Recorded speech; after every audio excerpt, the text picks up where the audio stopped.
সংস্কার প্রক্রিয়া যথাসময়ে সম্পূর্ণ করে আগামী সংসদ নির্বাচন ফেব্রুয়ারিতে হওয়া উচিত বলে মন্তব্য করেছেন এনসিপির দক্ষিণাঞ্চলের মুখ্য সংগঠক হাসনাত আব্দুল্লাহ।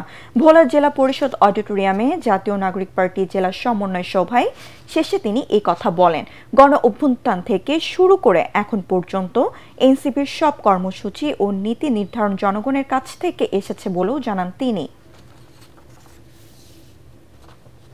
যেগুলো ন্যায্য এবং যৌক্তিক দাবিতে আমরা সব সময় জাতীয় নাগরিক পার্টি আমরা ভোলাবাসীদের পক্ষে রয়েছি এবং এই ভোলা বরিশাল ব্রিজ এবং স্বাস্থ্য সেবার উন্নীতকরণ এবং এই খনিজ সম্পদ যেন যথাযথভাবে ব্যবহার হয় এই বিষয়ে দাবি আদায়ে আমরা এনসিপি ভোলাবাসীর সাথে একসাথে আন্দোলন করব এবং এই দাবি অবশ্যই আমরা আদায়ে আমরা তাদের সহযোগী ভূমিকা আমরা পালন করব।